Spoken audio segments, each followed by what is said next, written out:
My name is Steve Sears. On behalf of the Red and Black, I want to welcome you to this panel discussion. The people on the panel really need no introduction. They're some of our most accomplished graduates, some of the most accomplished reporters who ever worked for the Red and Black over the years. Their full bios are in the programs, and that will do them greater justice than I can in this short moment. What we want to do, we want to hear some questions from the audience, so if you would, write those down, and then please submit them to our moderators, and we'll get at them. I'm always thankful for any opportunity to quote Kipling, and there's a particular line from one of his poems that I always think about, and I think it gets to the heart of what we do. And he wrote, "I keep 6 honest serving men, they taught me all I know. Their names are what and why and when, and how and where and who." People here on this panel have put those 6 honest serving men to extraordinarily good use. So without further ado, I'll give you our panel. Thank you. So we're going to start off with a general question toward Carol. We hear he has some excellent advice that he'd like to share from a late Pulitzer winner, Eugene Patterson. So we'd like you to share that advice for the students in the audience today who could potentially be future Pulitzer winners. Yeah. And I have the honor of trying to represent the Red and Black's first Pulitzer Prize winner, Eugene Patterson.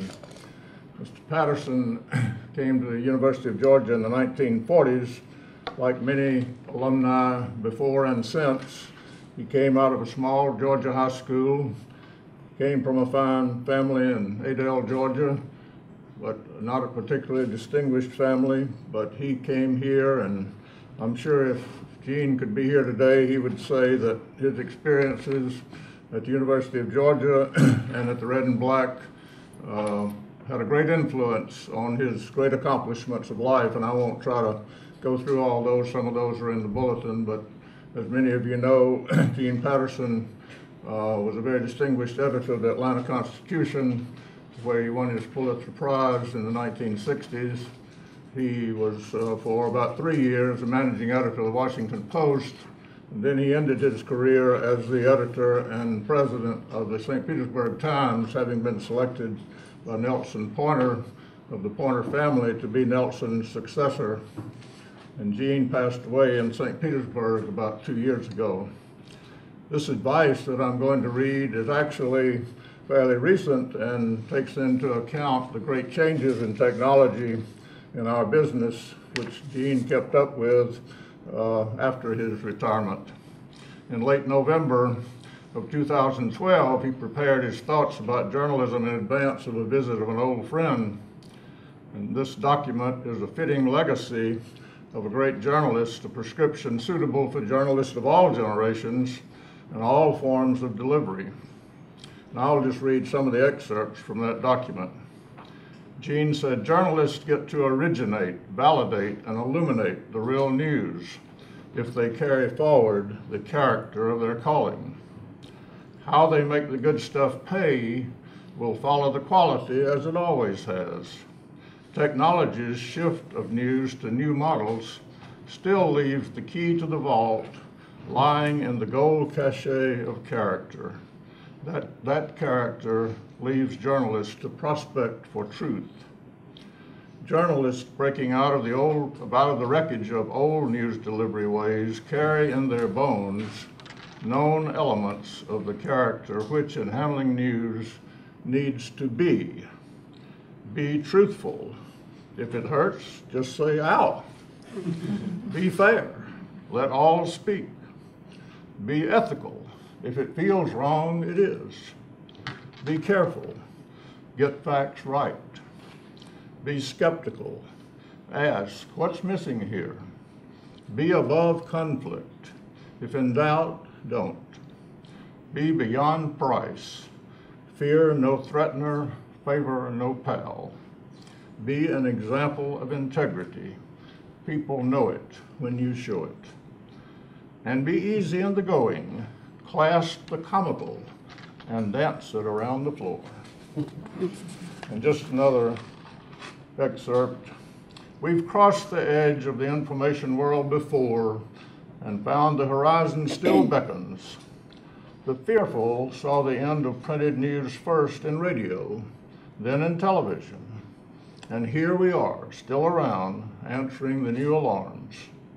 Open mic talk shows, game shows, gossip and gore blew through before tweets, text, posts, and careless blogs gained primacy at wasting time.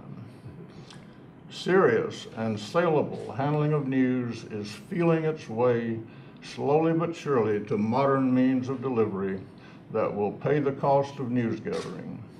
That's inevitable because it is essential, and the new product worth delivering has to carry forward its old character, whose commandments are graven in the printer's stone. Thank you. Let's broaden that question out a little bit. This is not an easy path we've all chosen, and educators and students in this room have chosen as well. What advice do you have for these potential future Pulitzer winners? We can start with you, Jackie. Wow.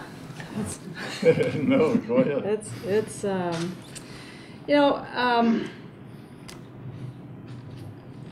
to me. Better microphones, Jackie. Well, actually, as I've been here and I've had a chance to reconnect with Chuck and Chuck Reese and Justin Gillis and some other people from the Red and Black, I think about what I learned and what we learned from each other, and I think it was just really perseverance, and that's when I think about those days when we were back there trying to put the paper out 4 days a week, and I felt like so many times I was just bumbling through things. I didn't know what I was doing. I didn't know who to talk to next. And I remember just feeling like I had the support of my colleagues, that I could just keep going. It's okay if you're not perfect, if you don't have the answers, even if you don't ask the question in the right way, or feel like you're knocking into walls. You just sort of got to keep going. And for me, I think I've always just gone to people. I've just always looked for the people who had the answers first, and then the proof. And so I think just never give up, and when you feel like you're frustrated and you don't know, who to turn to, just lean on your colleagues or your editors if you need to. Randall, your thoughts on that question? I think I'd agree with her. Perseverance. You have to stay with it. You're going to run into doors that don't want to open, and you have to figure out a way to get them open. And many times you have to consult colleagues. Like Cecil Bentley back there was with a newspaper down there, and from time to time we would seek advice from him. Mr. Carter there on the front row, he was the executive editor of the newspaper when I first went to work at the Telegraph, and he would always pass along wisdom, sometimes a little harsh when you screwed up. But, so I was on the receiving end of several of those, but I learned quite a bit from him. And Mr. Dadisman was with the managing. He was managing editor of the Macon News, which was in the same building at that time. And he was always willing to help, even though we were competing. So seek advice from colleagues, and don't give up. When the going gets tough, what's the old saying? The tough get going. That's what you need to do. Deborah, it seems like you want to add something. Well, no, but I think if you're thinking of being a future Pulitzer winner, then you start by believing you will be, right? And there's no way to do this unless you have the faith in yourself to do that, and to believe you're that good, and to believe you're worth it, and to persuade your editors that you're worth it, so they give you the time to do the Pulitzer Prize winning story. And sometimes I look at mine, it took me 9 months, not to mention almost 6 to 8 months of filing Public Record Act requests. My editors gave me that time, and they gave me that time because they believed that I was going to do something good with it. So some of it for you is really having that faith in yourself that you can do it. And the other thing I think that was important to me, because I won mine when I was working at a regional paper in California, is that I had decided that I could not be the world's greatest national class science writer, which is what I was at the Sacramento Bee, but I could be the best damn science writer in my own backyard. And so if you looked at the kind of reporting I did leading up to that, including the series that won the Pulitzer, it was about, which was about primary research, it was grounded in California. I knew I could do that better than anyone else at that moment. And I think you take that belief that you can, in fact, do it that well with you when you're going to succeed. Sort of along what everybody else has said, Deborah sort of touched on something. You do really have to believe you can win a Pulitzer to win a Pulitzer. You may never, it's kind of a ridiculous sort of endeavor to think you can win one. But I remember my first job at the Augusta Chronicle. I was in the Columbia County Bureau. We were in a Kroger strip mall. I felt like I was sort of in the backwaters of American journalism. And in many ways I was. We didn't have the internet, we didn't have cable, we didn't have email. And this wasn't that long ago. And I remember going and buying, back then you had to sort of buy the New York Times the day after the Pulitzers to kind of get a full inventory of who won. And I remember very distinctly getting that paper in, I think it was 1995 or 6, and going over those winners and studying them and dreaming and thinking, you know, I think I could probably do this. It was sort of a ridiculous thought. But through that process of doing that year after year, what I sort of gained was an appreciation for what is Pulitzer level work, and at its core, it's really public service journalism. And that sort of calling, that sort of sense of believing in yourself and having mentors in college and in your first and second and third jobs that also help you believe in yourself. I think finding those people that share that passion for public service journalism is kind of, you got to have it, because it can, you know, journalism, doing it well, can be a lonely job sometimes. And so you want to find those people that share that passion for the work and doing it at a high level. And you don't have to win a Pulitzer for that to achieve the kind of greatness that's sort of that's sort of embodied by that. You along the way, you know, there's some, you do great stories, you try to do great public service journalism, and I think that's, if you win a Pulitzer, great, and if you don't, you've had a great career and done great work. But try to find those mentors and those people that will help you believe in yourself. Jackie, given the, I caught you off guard. Given the current changing climate in our newsrooms, and we've all experienced it, so many people in this room, we've seen it at the Red and Black, we've seen it at CNN, HSC, everywhere, probably your own newsroom. Do you think you could still win the Pulitzer today in the current climate? Yeah. I mean, you know, I think there's still great work going on. I mean, we've all just seen the hemorrhaging of the industry. Can you hear me? No? We've all seen the industry hemorrhaging. I mean, in my newsroom, yeah, we laid off all of our copy editors, our safety net. And, you know, it's sort of this common refrain here, you know, we have to do more with less. Well, you know, I think we do different with less in many ways. And I think we've all had to adapt. And it's definitely a lot tougher because we don't have the resources that we do. We don't have the horsepower that we do. And but, you know, when Randall and I were working on our series, I mean, I still did my beat. I didn't get, you know, plucked out and, you know, in a special project situation. You know, we just sort of kept plugging along. Brad the same way. It's like, you know, we're all beat reporters here, and the basic tools of the trade are still there. I think that, as Brad was talking about, it's a little bit more of an internal fight to try to want to do something that's bigger, as opposed to just, you know, the pressure to feed the beast every day. is still there, and it's definitely stronger than I've ever seen it in my career. But there's still a lot of good work going on, and I think a lot of really smart people.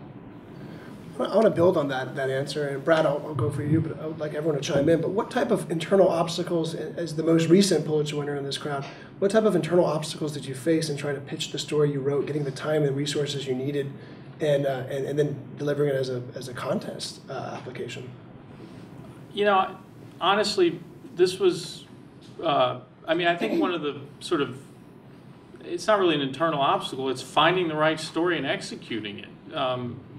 We were lucky that we had editors who, when we found a good story, one that they gave us time. I mean, they recognized that we didn't set out when we started. Our series was about child care deaths in Minnesota and all kinds of system failures, and kids were dying at a rate of about one a month, which was kind of startling when we first discovered it.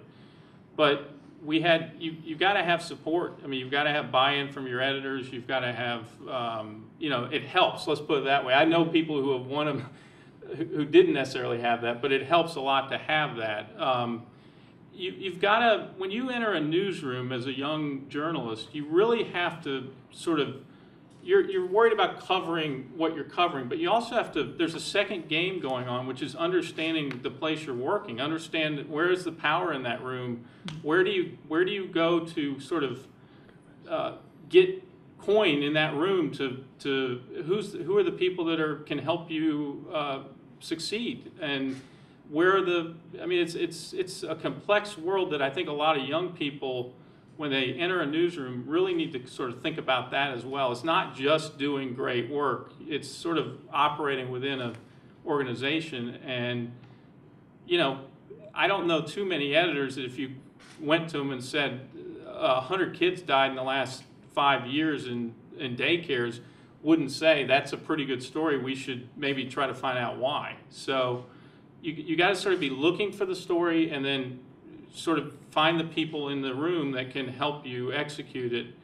And then, you know, again, we didn't set out to win a Pulitzer with that story. We didn't know we were going to win one, but we were sort of fishing in the right area, looking for high impact stories that, one, have harm.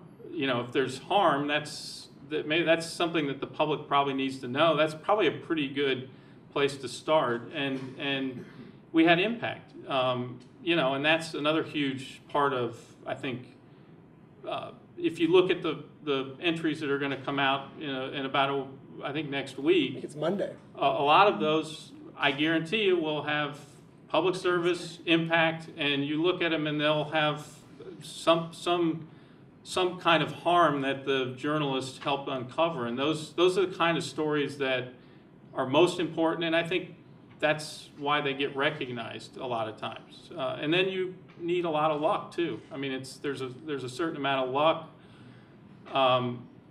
One other thing, and I'll kind of be quiet, but I think you also want to look for unique stories, unique story ideas. What hasn't been done? What hasn't been covered?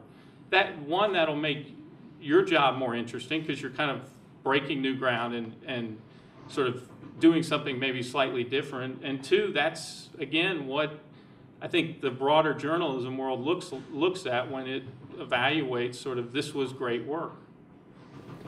And Deborah, you won yours at an age of more resources for newspapers. It was probably a bigger newsroom than many of us see today. But what obstacles did you have to navigate in order to get your editors and others to sign on to your project? Yeah, that's a good question. Well, I had just come off of working on a long intermittent project on nuclear weapons design.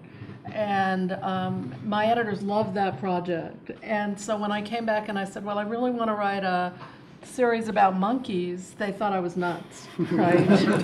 Monkeys?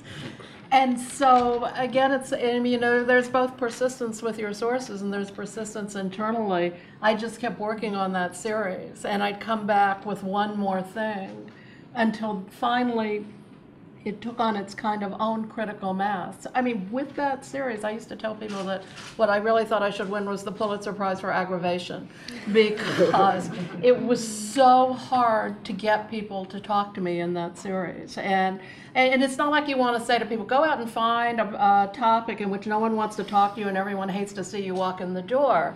But that was me. And I argued with everyone. I spent about 9 months doing Public Record Act requests on primate research, starting with the California Department of Health Services that tracked every primate that came into the state. I found Michael Jackson's chimpanzees. I found all these weird, and then the CDC, and then the agriculture. I mean, I had stacks of them. I had them in a whole desk.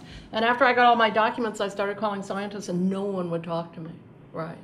They all said, I have these documents. They said, great, I don't want to talk to you about that. No one wanted to be on like center stage talking about what they did to monkeys, right, or what they did in animal research. So I just started peeling them away, one person at a time, right? And I argued with people. I remember I did one, I'll just tell you this one story from it, but I was interested in how smart they are. I mean, the basic premise of this series is this, and I'll say this about not just a Pulitzer Prize winning series, but any major project. You have to know what the idea is that your story turns around, right? What's the one sentence at the core of your story? You're never going to be able to move that forward until you know what it is. And for me, it was animal research is really about us, right? It wasn't about monkeys. It was about the fact that we are the #1 species on the planet. We have power over every other species, and the ethical decisions that we make about those animals tell us something about us. So if you look at the series, every story is about a scientist making a decision to take an endangered animal out of the wild. I had that. To transplant a baboon heart into a baby. To do this experiment, to kill these animals. I mean, the lead story was one in which I watched 2 baby monkeys die, right, by the end of the experiment. And getting into that particular operation took a lot of work. So I was always negotiating. And I argued with people at NASA. Actually, this one was just funny, but there was a colony on an island in a river in South Carolina in which they were trying to raise virus-free monkeys. And the guy said, well, you can't come. It's private property, and we have armed guards, and if you try to show up, we'll just shoot you. So we went to the lawyers at the paper, and we said, well, it's in a river, right? That's a public waterway. And so we got in a boat, my photographer and I, and we just floated past this primate colony. Unfortunately, we had borrowed the boat from a McClatchy newspaper guy in South Carolina, and it broke down, and we floated out to sea. The Coast Guard had to come rescue us.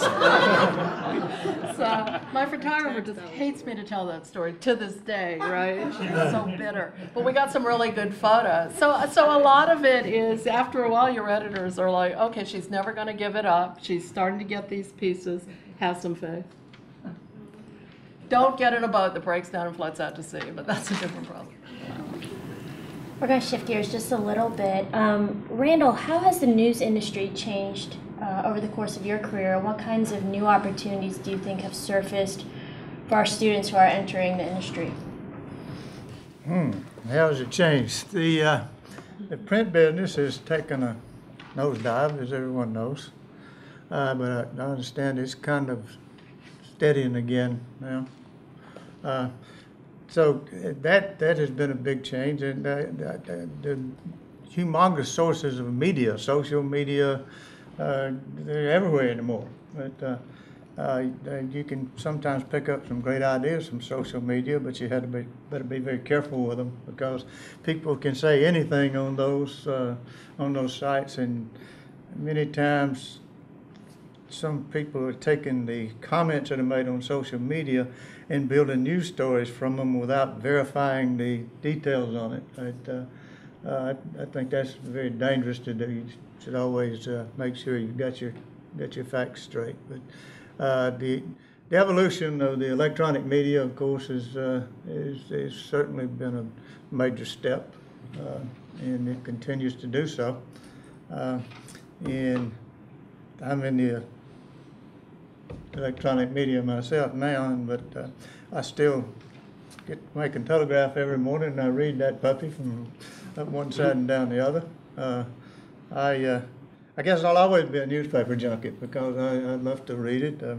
I read the AJC online and run into the colleagues from different times, especially at the state capitol during the session. But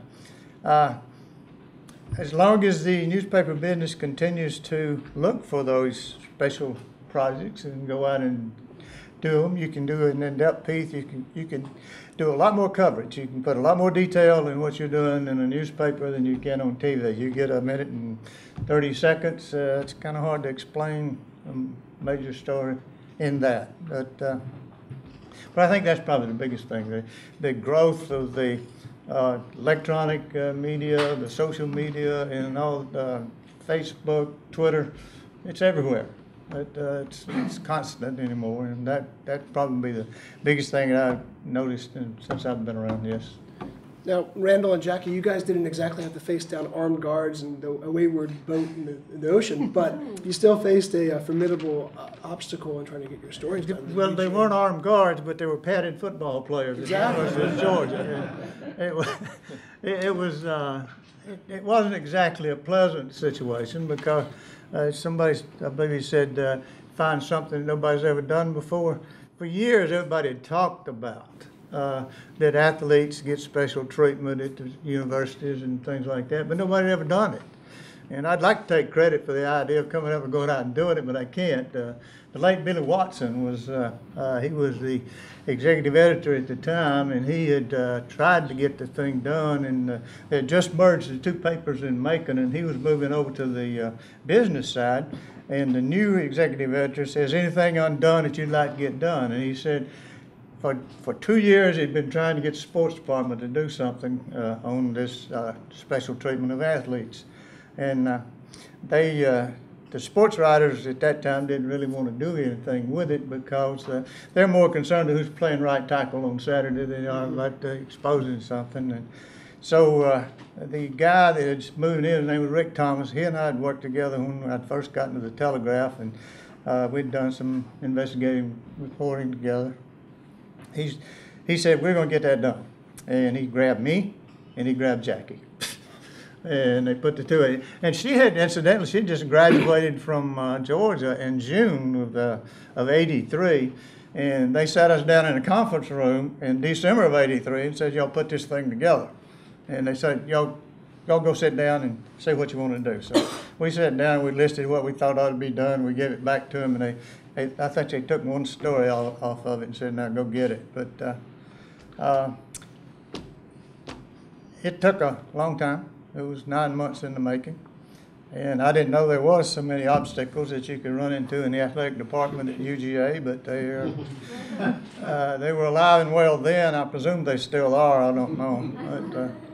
But we, as a result of that series, you can now file open records requests, and you can't get the names of the individual athletes, but you can get their graduation rates and grade point averages and things like that. So I guess we made a little bit of headway there. Some of the CRIP courses that we found, I don't know, they may still be in place. The one that one of my favorites of the bunch was the library orientation. At the time, there was a university on the quarter system. You got 5 hours credit, and they had this library orientation course, which basically they told them to go check out a book, and that was it. But at the end of the course, they had to turn in a paper. And the unique part about that paper was that there was a kid in the English department who had written this one paper, and he was selling that one paper to all the athletes for $20 a piece, and they would put their name on top of it, and that was it, and they was all getting A's. But I always thought that was kind of interesting about that particular project, and Jackie probably got some other gory details about it. Well, I guess one thing I would just like to add is that I had been the sports editor at the Red and Black for a number of years, and so had covered the football program, the basketball program, and gymnastics program, and everything else in between. And I think that the pairing of us, me being a young reporter, but still really connected to all the coaches and the players, and pairing me with an experienced investigative reporter was, a really smart thing for the newspaper to do. And I'm not sure, but I think that one of the places that I started, I think, was I came to the journalism school and I just said, we're working on this story. What ideas do you have for me? And I know I went to Conrad Fink, and I think that I came and talked to Kent Middleton, who said, there's this professor named Jan Kemp. Something's going on over there. Because this just occurred to me last night when I saw you for the first time. But it was somebody who, when I was just sort of making my rounds, I said, Macon has turned me loose on this story. And what do you know? Because we knew it was sort of this intractable problem. And Jan Kemp was a professor who turned out to be, a key part of the series that we wrote. But as Randall and I were talking earlier, what we did was we really focused on the players, and particularly poor black kids who are coming to the University of Georgia and making millions of dollars and coming out with a pretty dismal graduation rate. The other thing that's different now is that nothing was online. I mean, I remember just going through reams of data and, just pages and pages of, of paperwork trying to figure this out. And then at some point, I think we heard that somebody in the, some secretary in some office somewhere wasn't really taking it seriously. And I went to Vince Dooley and I said, look, y'all don't have this information either. It's in your best interest to give us accurate information so that we can do our reporting. And I mean, I specifically remember that. So it was a lot of hurdles in that way, that just in terms of gathering the basic data. She was very instrumental in finding out where some of those CRIP courses were, because like she said, she had just left here and she knew a lot of the athletes. So that's where we got our information. We went to Dr. Bruce Shutt, I believe that was his name, he was the registrar at the time, and we asked him about CRIP courses. We don't have CRIP courses at the University of Georgia. What we do is we tailor the athletes to their strength. If they're strong in math, we put them in math. If they're strong in English, we put them in English. Well, I knew that sucker was lying, because I wasn't that far removed from the University of Georgia at that time. But I knew that they had CRIP courses. And so Jackie and I went over to the McCorder Hall, that's your name? McCorder Hall, where the athletes live. And she'd point some of these dudes out, and we'd point them, where do you go when you get grade point average? And they'd tell us where these places were, so we were able to track them down. So she was an invaluable asset along those lines. Can I just add one thing that's sort of, listening to you guys talk about, it always sort of amazes me when you sort of go down this road of reporting, how doors open up. I mean, it's not social media, it's not, anything, but it's showing up and talking to people, and sort of just how the process sort of unfolds it's about as much fun in reporting as you can have as when you find Jan Kemp, or you find that scientist, or some records trove that a whole new world opens up to you, and then you start asking other questions. It sounds like that's part of the process you guys went through, and it certainly is the process, I think, of a lot of these kind of projects. And if you like doing that kind of work, and that seems like fun, then you've got the reporting bug, and it's going to be something that is going to be hard to get out of your system. And so I don't know, it's just fun hearing how those doors open up in kind of remarkable ways when you're kind of going through the process. Should we tell them about Clyde? Sure. Well, now you have to. Yeah, kind of lock yourself in there. during the process, as she was talking about, we had these reams and reams of paperwork, and we were wanted to get out of the newsroom so we wouldn't be disturbed. So we went over to her apartment, and my fiance at the time went along with us, and we were over there pouring over this thing. She had this dog named Clyde. I don't know what she gave that dog, but he was some kind of hyper. And if we didn't have enough problems digging through this stuff to begin with, Clyde was running into it and scattering it all over the place.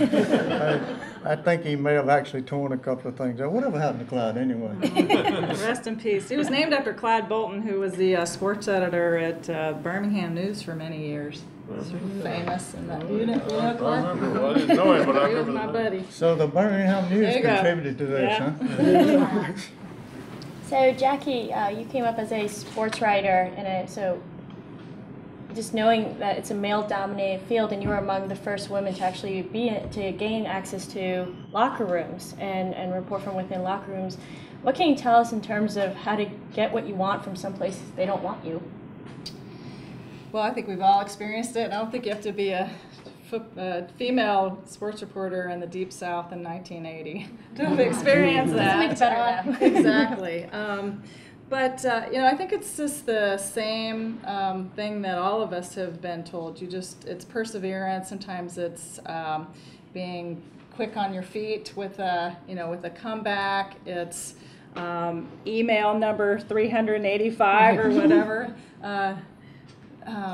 Just not giving up, and sometimes just trying to be creative.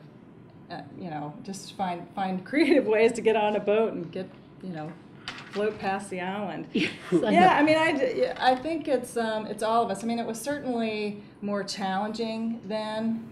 I had an opportunity in 2000 to cover the Minnesota Vikings, and so it was a completely different scenario to go into an NFL locker room where men and women and cameras were allowed.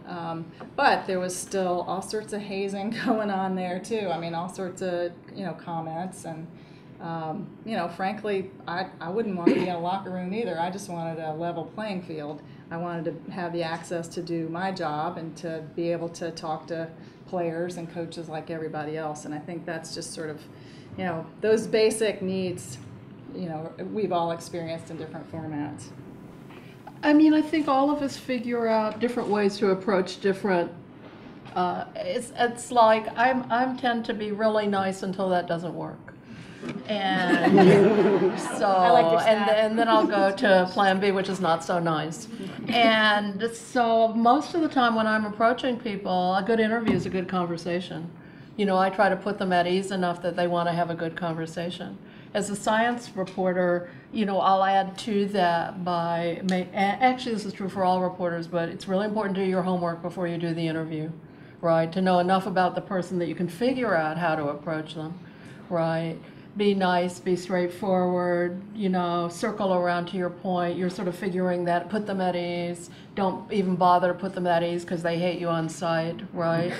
And so you're always sort of tuning it as you're working with the person, which is why, although I'll do phone interviews and even occasionally follow up on email, the first person interview, right, when you're there, sort of judging it as you go makes an enormous amount of difference.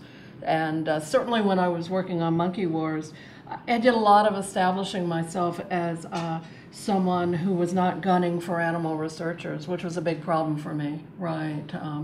That people were really afraid of what I was going to write, and they were afraid. When I was negotiating with the University of UC Davis, University of California, Davis, to get into their primate center, I actually had to have a meeting with them in which I provided about 3 years of clips so that they could look at it and look for signs of evil activism, right? And if they and then they had another meeting, and then they decided to let me in, right? And so I found myself, a lot of times I treat people, I just go in there and try to handle it differently. I was really rude to someone at a pharmaceutical company who I thought was an idiot, and told them so, right? I eventually still got in there. I don't recommend it. And then at one point, calling people idiots doesn't work for you all that well as a journalist, right? Unless you're trying to burn that bridge. But I was trying to get into NASA Ames, and NASA Ames in California does biological research. They were having monkeys play computer games. And they were having monkeys play computer games because monkeys are really smart, and they were going to put them on the shuttle, and they didn't want them to be bored on the shuttle, right? A bored monkey is a monkey that develops problems. And so, for everyone, and they wouldn't let me in. So I finally went to the head of NASA Ames, and I said, okay, you're not going to let me in. He goes, well, you need your TB testing. I said, I did the TB test. If you're going into a primate center, you have to be TB tested because they're super vulnerable to it. And he said, well then. And I said, well, listen, if you're not going to let me into NASA Ames, then I want an official statement from you about the fact that you're doing non-classified research that you're hiding from the public. You tell me why there's not public access to this publicly funded non-classified research, and you say that on the record, and then we'll be good. And then he let me in, right? So, you're figuring when you need to push and when you need to pull back, right? And I don't go to that point unless I feel like it's going to help, right? So I think all of us do that. We work our way through how best to get people to talk to us. And I should say really quickly that I worked for Gene Patterson at the St. Pete Times. Oh, yes. And I worked for Mr. Carter at the Macon Telegraph. I was at the Macon Telegraph in the late 70s. So I have learned a lot from people referenced in this room along the way. I'm very grateful for that. Carol, let's talk about Gene again here. I know one of the ways he made his mark was by very powerful stories and editorials, but also crafting a strong lead. Can you talk about the importance of those first few words in any story? Yes, thank you. I think if Gene were here today, he would say there's no single formula for writing a lead, but he did, as you say, kind of specialize in the short, punchy leads. I've got a couple of examples of that. Before he was editor in Atlanta and Washington and St. Petersburg, early in his career, he worked for United Press, and he was the head of UP's London bureau at one time, probably in the 70s, and as a part of that assignment, he was covering when the famous author Ernest Hemingway crashed a plane in, it was 1953, it was even earlier. He crashed his plane in the deep jungles of Africa and was feared dead. And Gene Patterson was down there covering this for UP. And the story that Gene wrote when subsequently was, Ernest Hemingway came out of the jungle today carrying a bunch of bananas and a bottle of gin.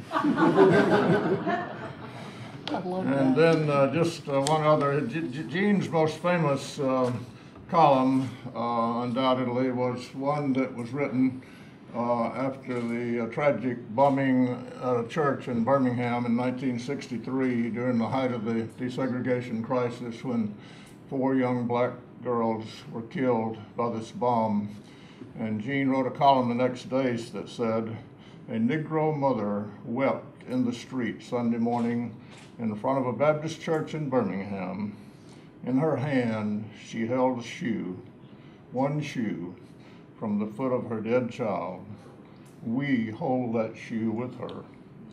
Every one of us in the white South holds that small shoe in his hand." And then he went on and developed how, although we were not the bombers, we had stood by and we had elected politicians who had defended segregation, and we had condoned the racial jokes, and we had a hand in all of that. But anyway, to answer your question, that was another example of a short, punchy lead. Brad, tell us how winning the Pulitzer changed your life. Is there free ice cream every month?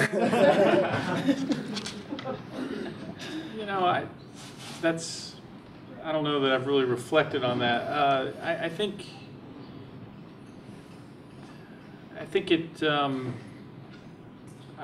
confirmed for me the path I have been on for 20 years since I walked into the red and black.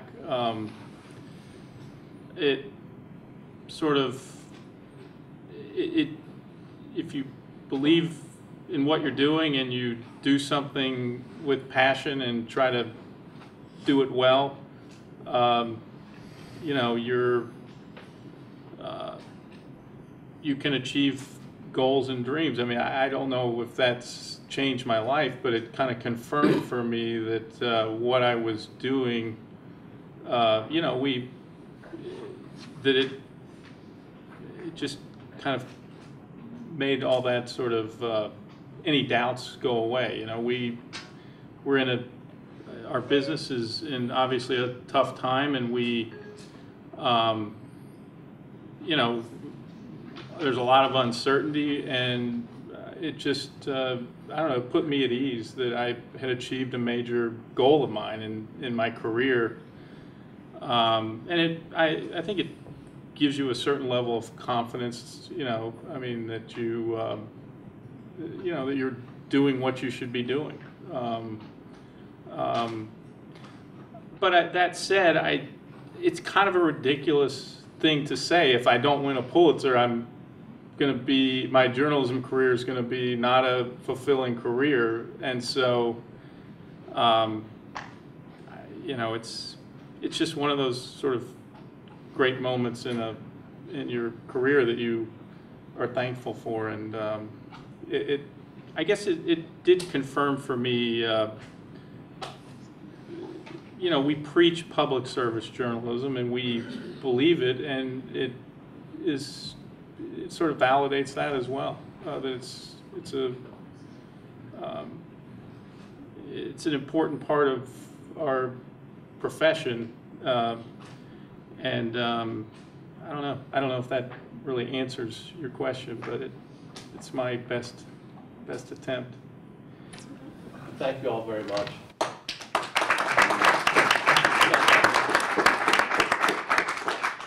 I thought that was fascinating. When you get out into the newsrooms and you sort of get into your careers, you don't really hear this sort of stuff because everyone is sociopathically competitive, and nobody really opens up their playbook as to how to do things. And so it was fascinating to hear that. If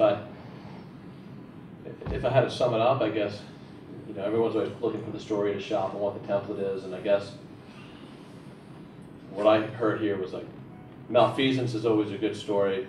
If you can't do malfeasance, go for small animals or babies. Right. But in all seriousness, no, thank you very much.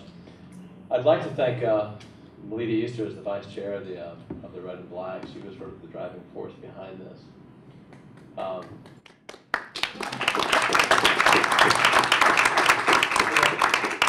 For the longest time, what we wanted to try to do was sort of highlight and harness some of the brain power that's come through Grady, and of course, come through the Red and Black, because for the past 100 years, as you celebrate, as we celebrate the college's anniversary, your history is our history. And as I've gotten a little bit older, you know, but not too much, I think it's something that I heard many years ago when I worked for Cecil at the Union Recorder down in Milledgeville. It was a Memorial Day, or I think it was a Veterans Day, many years ago. And Cecil sent me out to the VA, and there was a fellow there named General Peter Boylan, who at the time was even commandant of West Point.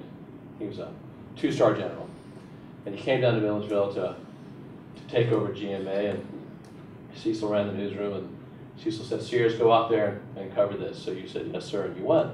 And as he spoke to all these soldiers, you know, guys with the sleeves, you know, short of an arm, or these old gentlemen in their uniforms, he quoted Voltaire, and he said, "He who has served his country well has no need of ancestors." And it struck me so much, and I'm going, this is probably, I don't know, 24 years ago. So as we come here and we see everybody, and we see Jackie and Randall and Jennifer and Brad and everybody, I sort of think this is our heritage, and our heritage becomes Grady and the paper, and I'm so happy and thankful to Melita for really pulling this together and seeing them get everybody up here. So again, just, yeah, thank you all. I thought it was a great time. Thank you.